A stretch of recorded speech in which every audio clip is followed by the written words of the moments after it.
राजा उद्यन की कथा। सोदम सर्ग में देव सभा चल रही थी और इंद्र महाराज देवों को समय दर्शन की महिमा समझा रहे थे। अहो देवो, समय दर्शन में आत्मा में अपूर्व सुख होता है।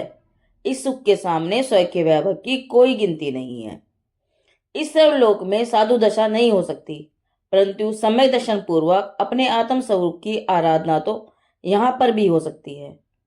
मनुष्य तो समय दर्शन के पश्चात चारि दशा भी प्रकट करके मोक्ष पा सकते हैं। सचमुच जो जीव निशंकता आदि 8 अंग सहित समय दर्शन के धारक होते हैं वे धन्य हैं।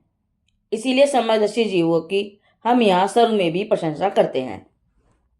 इस समय कच्छ देश में उद्यान नामक राजा अभी समय दर्शन से सुशोभित हैं और समय दर्शन के 8 अंग का वे पालन करते हैं। उसमें भी निर्विचिकित्सा अंग का पालन करने में वे बहुत दृढ़ हैं। उनकी रानी का नाम प्रभावती है। वह भी सती और धर्मात्मा है। उसका मन सदा पवित्र रहता है। वह अपने समय को प्राय दान, पूजा, व्रत, उपवास, स्वाध्याय आदि में बिताती है। मुनवरों की सेवा में वे इतने तत्पर हैं कि वे कैसे भी रोग आदि हों तो भी वे जरा सा भी जुगुप्सा नहीं करते और घृणा बिना परम भक्ति से धर्मात्माओं की सेवा करते हैं। धन्य है उन चरम शरीरी धर्मात्मा को। इंद्र के मुंह से एक धर्म मध्य लोक के मनुष्य की प्रशंसा सुनकर एक बासव नाम का देव के मन में उन्हें देखने की इच्छा हुई और वह स्वर्ग किससे उतरकर मनुष्य लोक में आया और उद्यन राजा की परीक्षा करने के लिए एक कोड़ी मुनि का वेश बनाकर आहारचर्या के लिए राजा उद्यन के महल में गया। उसके शरीर से कोढ़ गल रहा था। वेदना से उसके पैर इधर उधर पड़ रहे थे।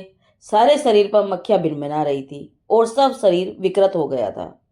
उसकी यह हालत होने पर भी जब वह राजद्वार पहुंचा और महाराज उद्यन की उस पर दृष्टि पड़ी तो वह उसी समय सिंहासन से उठकर आए और बड़ी भक्ति से उन्होंने उस छली मुनि का आह्वान किया।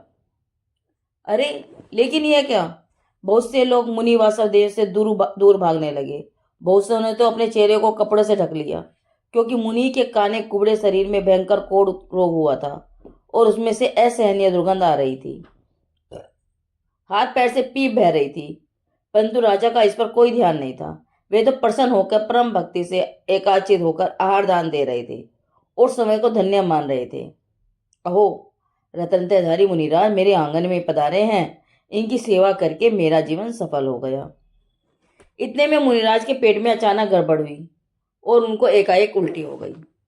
उसके असहनीय दुर्गंध के मारे जितने और लोग पास खड़े हुए थे वे सब भाग खड़े हुए।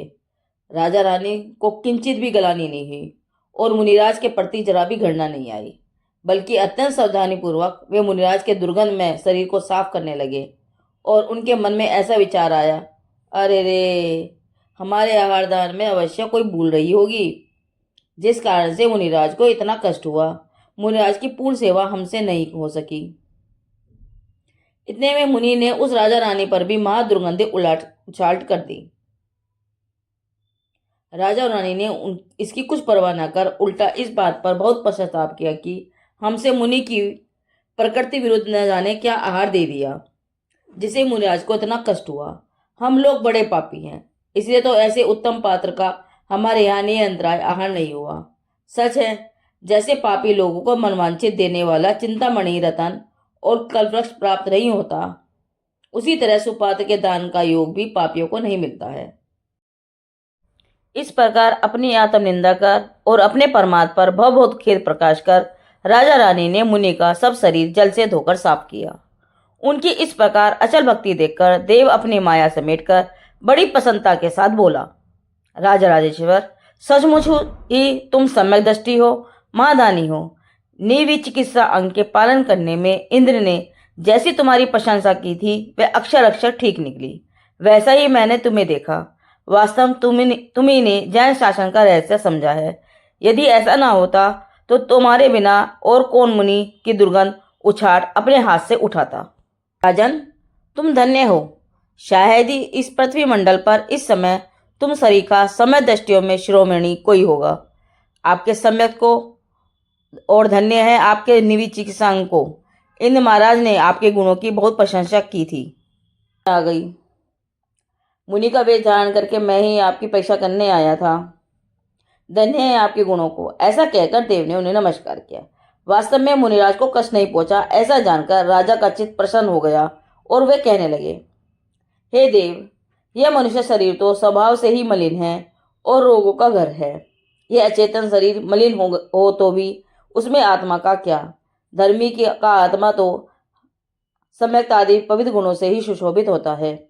शरीर की मलिनता देखकर धर्मात्मा के गुणों के प्रति जो गलानी करते हैं उन्हें आत्मा की दृष्टि नहीं होती, परंतु देह की दृष्टि होती है। अरे, चमड़े के शरीर से ढका हुआ आत्मा अंदर समय दर्शन के प्रभाव से शोभायमान हो रहा है, वह प्रशंसनीय है। राजा उद्यन की यह उत्तम बात सुनकर वह देव बहुत प्रसन्न हुआ। उसने राजा को अनेक विद्याएं दी, वस्त्राभूषण दिए, परंतु उद्यन राजा को उनकी आकांक्षा कहाँ थी। इस प्रकार उद्यन की प्रशंसा कर देव अपने स्थान पर चला गया और राजा फिर अपने राज्य का सुखपूर्वक पालन करते हुए दान, पूजा, व्रत आदि में अपना समय बिताने लगे।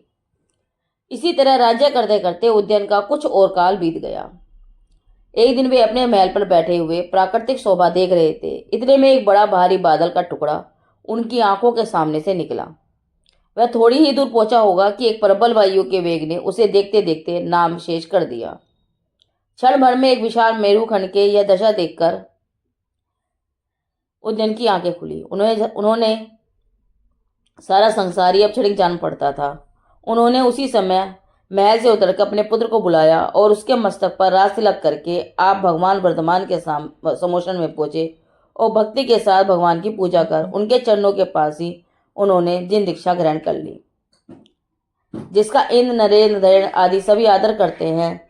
साधु होकर उद्यन राजा ने खूब तपश्चर्या की, संसार का सबसे पदार्थ रत्न प्राप्त किया। इसके बाद ध्यान रूपी अग्नि से घातक कर्मों का नाश कर उन्होंने केवल ज्ञान प्राप्त किया। उसके द्वारा उन्होंने संसार के दुखों से तड़पते हुए अनेक जीवों को उबार लिया कर अनेकों को धर्म के मार्ग पर लगाया और अंत में अघात्य कर्मों का भी नाश कर अविनाशी अनंत मोक्ष पद प्राप्त किया। उधर उनकी रानी सती प्रभावती भी दिन दीक्षा ग्रहण कर तपश्चर्या करने लगी और अंत में समाधि मृत्यु प्राप्त कर ब्रह्म संग में जाकर देव हुई। निर्विचिका संघ में प्रसिद्ध उद्यन राजा की कथा पूरी हुई। जिनवाणी माता की जय।